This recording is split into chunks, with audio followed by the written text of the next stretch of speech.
Hey everybody, welcome back to Unedited Amy. I think that is what we're gonna have to rename this because I don't edit.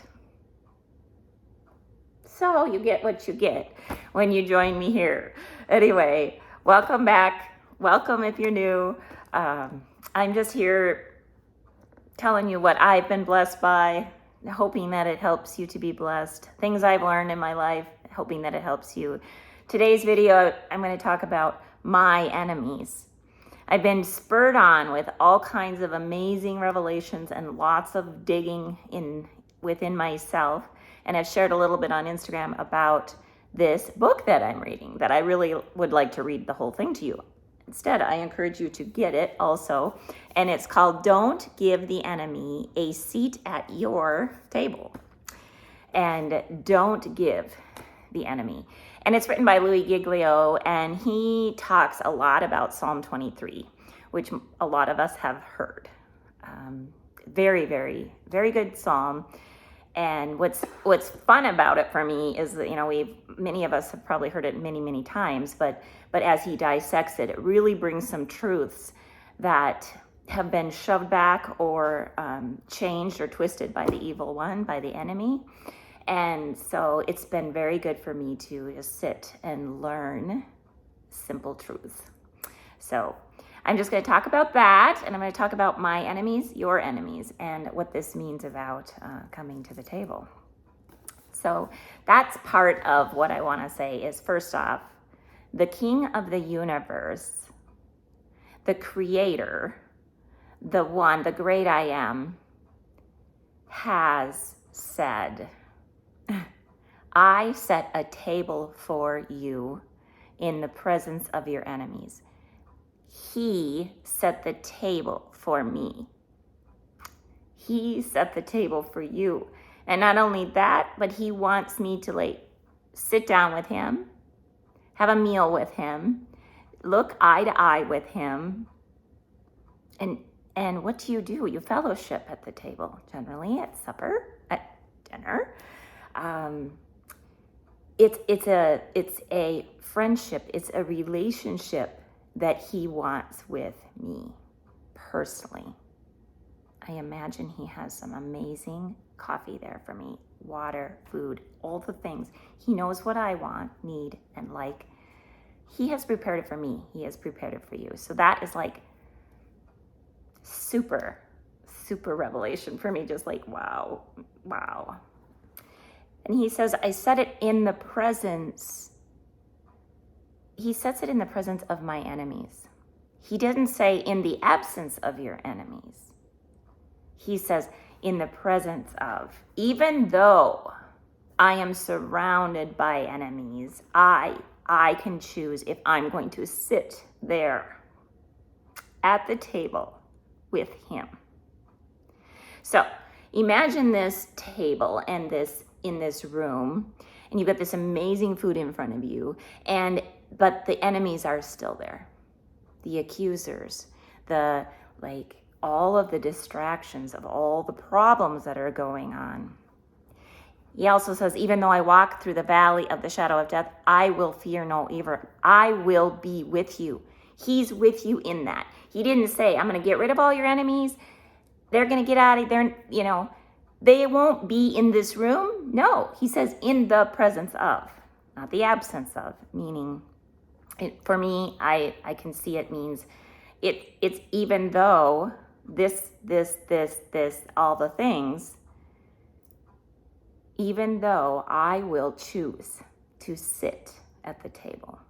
So that's super cool. You can name the enemies.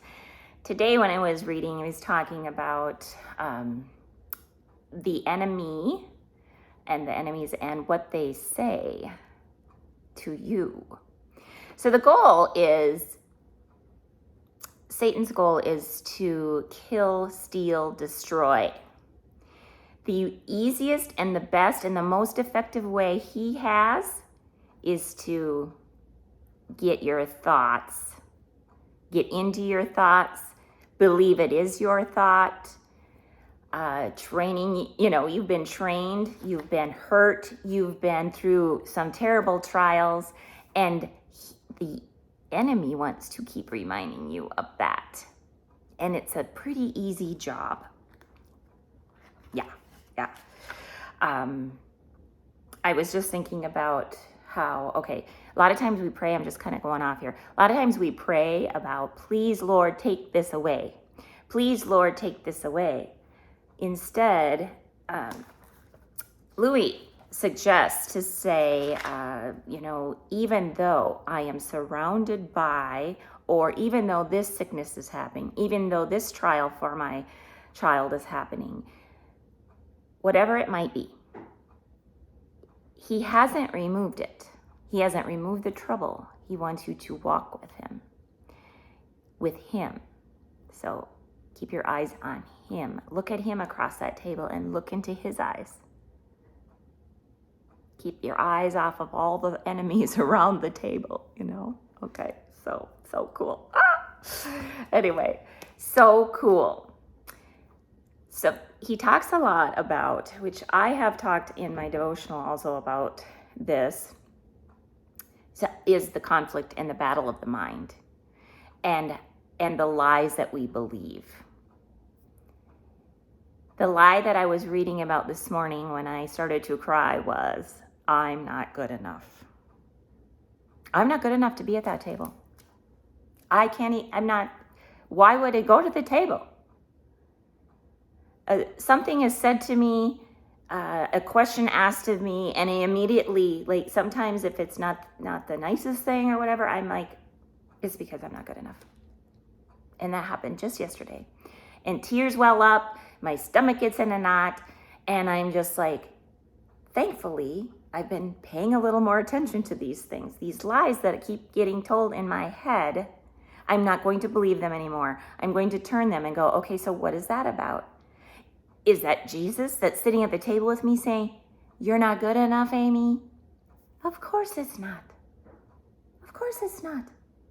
He created me. He knit me together in my mother's womb. He knit you together. He delights over you with singing.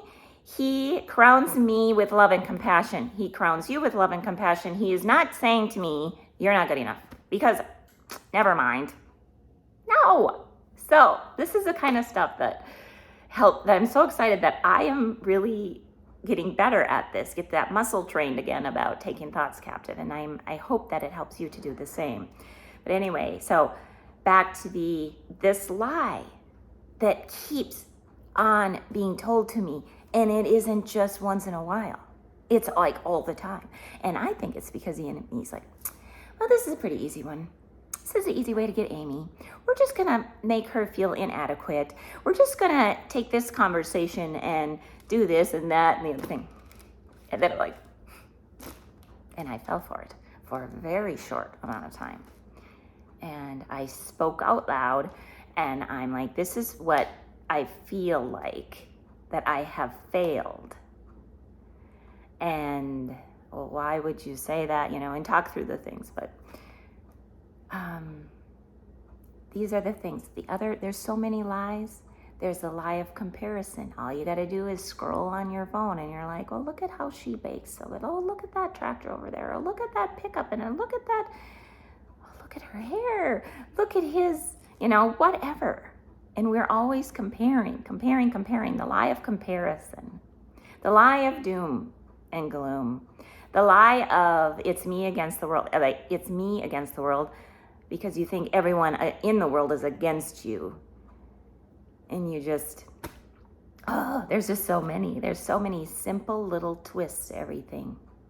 You think of Eve in the garden, and God is not saying, no, there isn't a God. No, he's saying, but he could give you so much more. Why is he withholding you all this goodness? He just takes it and twists it. So what we need to do is to be aware and to not allow the enemy at the table. You are there with the God that went to the cross for you. He died for you. He did everything for you. And there is nothing the enemy can do to change that. So he's always trying to get you to not look at him, not look at the one at the table with you, and to look at all the terrible things in the world and the circumstances, in the way your health might feel, whatever it is, and say, yeah, but he really isn't that good. That God you think is great isn't really that good. So that's the kind of things that we have to really become aware, and you start letting let those thoughts in, then you're allowing the enemy at the table. He was never invited. He wasn't invited. I was invited. You were invited. Those guys, they're just mad they weren't invited. They might be backstabbing you, might be talking about you behind your back. They might be trying to trip you up. They might be starting a rumor. Never know. But they're kind of happy they're not invited. So they just want to take you down with them. They don't want your light to shine. So they want to snuff you out, keep you paralyzed, keep telling Amy she's not good enough to make these videos, and all the things. So I don't want to get these videos too long, so but I wanted to share those things. Is don't let the enemy, don't give. So we have a choice, you and I have a choice. I'm going to either give him the opportunity, give the enemy and enemies an opportunity. I'm going to allow them headspace, or I'm not. So it goes back to the free will and choice. So I just want to encourage you to keep choosing. It's hard work. It's not like, okay, I follow the Lord and he's going to take it all away, because that isn't what he says. Even though. So you have a choice. Even though I'm walking through this trial right now, I will choose to sit at the table. You can do it. If I can do it, you can do it. We got this thing.